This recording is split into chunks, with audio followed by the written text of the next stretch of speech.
Salam jumpa, senang sekali saya bisa menyapa kalian pada video kali ini.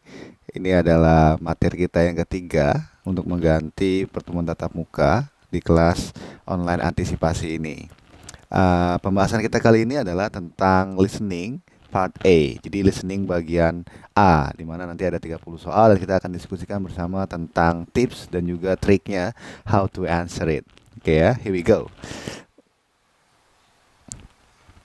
Nah, nanti di bagian listening comprehension ini nanti ada pertanyaan dalam bentuk-bentuk kalimat ya, bentuk kalimat grammatical dan biasanya dalam bentuk kalimat yang lengkap yang diucapkan dalam bahasa Inggris. Nanti soalnya ada 30 dan fokus kita pada pembahasan kali ini tentang bagaimana kita menyiasatinya atau teknik saat soal-soal itu dimunculkan, seharusnya kita melakukan step-step apa saja.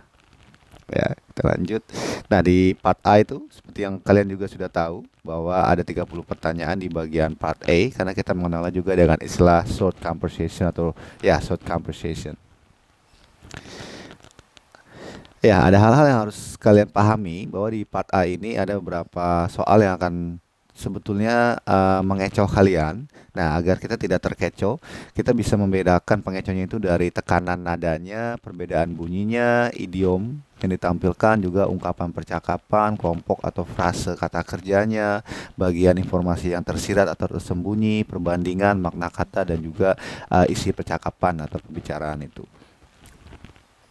Ya, ada part A, part B, and part C. Jadi short conversation 30 soal ya. Ya, kalau kalian perhatikan nanti pertanyaannya itu akan berkisar pada hal-hal seperti ini, yang menanyakan main idea, yang menanyakan topik, menanyakan kesimpulan, menanyakan who, what, where, when, ya, menanyakan saran, implikasi, tujuan, judul, ya, tentang isi ceramah dan juga pandangan pembicara, speaker point of view. Ya ini jenis pertanyaannya mungkin terlalu kecil jadi kita skip. Nah, ini yang akan kita singgung sebetulnya bahwa tipsnya adalah dalam menjawab soal di bagian part A ini ada beberapa tips. Nah, yang pertama kita diminta untuk memahami bentuk pertanyaannya atau petunjuk dari soalnya itu ya di tiap-tiap bagian part. Lalu kita diminta untuk membaca pilihan pada masing-masing soal sebanyak mungkin ketika narator sedang membacakan perintah atau contoh soal. Berikutnya, dengarkan dengan penuh konsentrasi dan fokuskan perhatian pada percakapan yang sedang Anda dengarkan.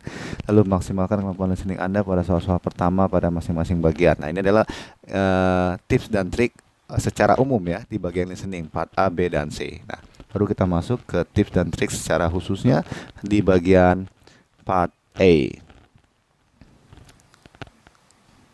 Oke. Ya, jadi biasanya kan di part A itu kan ada direction ya. Nanti di soalnya itu ada direction. Nah, kalau di TOEFL yang sifatnya official itu memang tidak diperbolehkan test taker itu melihat directionnya, sorry, skip directionnya lalu melihat soalnya itu tidak diperkenankan karena jika dia melihat soalnya dia bisa mengguessing atau menerka soal nomor 1, 2, 3 dan seterusnya itu akan menanyakan tentang apa. Nah, tapi kalau di kampus ini kita memang tes TOEFL ini tidak bersifat official ya, hanya untuk internal use only. Jadi teknik ini bisa kita gunakan, bisa kalian gunakan. Jadi saat bagian direction kalian boleh langsung melihat ke nomor yang ditanyakan. Kenapa itu perlu untuk dilakukan? Agar nanti kalian bisa menebak nomor-nomor yang ditanyakan itu akan bertanya tentang apa. Oke, ini maksudnya. Misal ada pertanyaan seperti ini ya, si man bilang seperti ini, Billy really made a big mistake this time. Lalu direspon sama si orang kedua, woman, yes, he forgot to turn in his receipt paper. Lalu ada si narrator yang menanyakan, what does the woman say about Billy? Lalu ada opsinya A, B, C, D seperti yang bisa kalian lihat. Oke, ini akan kita coba garis bawahi. Nah, ya, he forgot. Ya, he forgot to turn in his receipt paper. Ini kan sebetulnya clue-nya ya itu ada di orang kedua yaitu si the woman ya. Ingat ya, di orang kedua bukan orang ketiga. Itu nggak, tidak ada di TOEFL ini orang ketiga. Jadi hanya ada the man, the woman dan juga narrator. Narrator itu bukan orang ketiga, tapi dia memang yang menanyakan soalnya kayak gitu. Oke, sekarang kita lihat pembahasannya. Pembahasannya di sini. Nah, di bait terakhir itu menyatakan bahwa Billy lupa menyerahkan karya, gitu kan?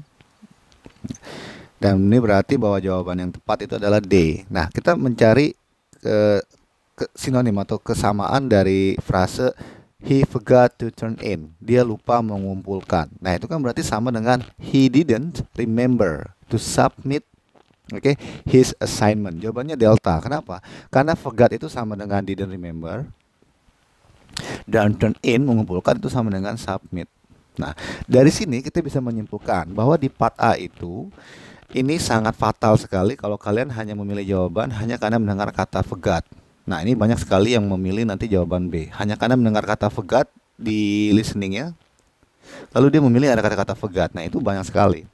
Atau hanya karena mendengar kata he forgot to turn in. Wah, tadi saya mendengar kata turn in. Banyak juga nanti yang memilih C.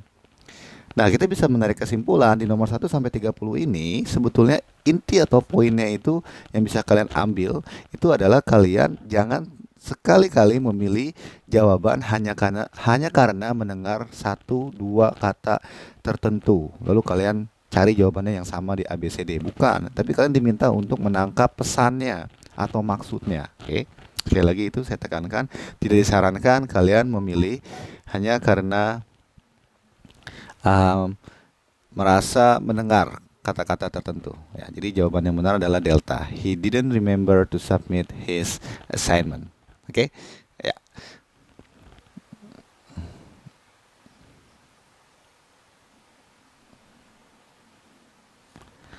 Oke, ini ada contoh. Oke, jadi tipsnya untuk menjawab soal listening bagian A atau part A. Yang pertama, kalian diminta untuk fokus ya pada orang kedua. Nah, ini penting sekali, kalian harus fokus pada orang kedua. Pak, saya masih bingung nih, Pak. Fokus orang kedua tuh bagaimana? Ya udah, di baris kedua atau orang kedua. Misalkan ada the man, lalu ada the woman. Nah, berarti the woman itu yang sebetulnya memberikan clue atau petunjuk jawaban benarnya. Atau kalau dibalik, orang pertamanya the woman, orang keduanya the man, ya seperti kalimat-kalimat yang dimunculkan oleh si orang kedua itu yang sebetulnya merupakan clue ya, sebagai jawaban yang betulnya. Oke. Ya, dan jangan panik jika kalian tidak memahami kata demi kata, karena kalian tidak memang diharapkan untuk dapat grab every single word ya di sana, tidak. Tapi tadi dia mendengar kata lalu cari yang sama dengannya, lalu cari yang miripnya, dan seperti itu. Nah, yang ketiga, bila Anda sama sekali tidak bisa memahami apa yang dibicarakan pembicara kedua, pilihlah jawaban yang paling berbeda dari apa yang Anda dengar. Nah, itu tadi. Misal mendengar kata book ya. Lalu di opsi A ada jawaban book. Nah, itu sebetulnya harusnya kalian hindari, jangan malah dipilih gitu ya. Karena ini kan listening TOEFL, bukan mendikte. Ya, misalkan kalau didikte itu sedang ada dosen berbicara this is my book. Ya udah, maka sama dengan jawabannya this is my book. Oke, tapi kalau di listening mendengar kata book, hindari. Jadi gitu ya, secara umumnya gitu. Oke, lalu yang keempat, pahami bentuk functional expression. Nah, ini juga penting, kalian harus tahu bentuk-bentuk agreement, bentuk-bentuk uncertainty, suggestion, surprise, idiomatic expression, ya, dan sebagainya. Lalu biasanya di part A ini pertanyaannya itu dimulai dengan question word seperti what, where, dan juga when. Nah, what berarti jelas ya apa yang dilakukan. Ya, misalkan apa yang sedang mereka bicarakan juga, apa topiknya, where jelas di mana apa percakapan itu berlangsung, dan when kapan. Nah, jarang sekali pertanyaan itu dimulai dengan why, jarang. Bahkan tidak pernah ya. Which juga jarang, who itu jarang, dan ya how juga jarang. Yap, saya rasa demikian tips untuk pertemuan kali ini tentang bagaimana menjawab soal listening bagian part A. Saya berharap kalian bisa mengaplikasikan tips-tips ini ya. Semoga kalian mendapati penjelasan ini bermanfaat untuk kalian, dan jangan lupa untuk berlatih. Karena TOEFL itu intinya adalah berlatih, berlatih, dan berlatih. Oke, saya rasa demikian. Thank you everyone and stay motivated. See ya.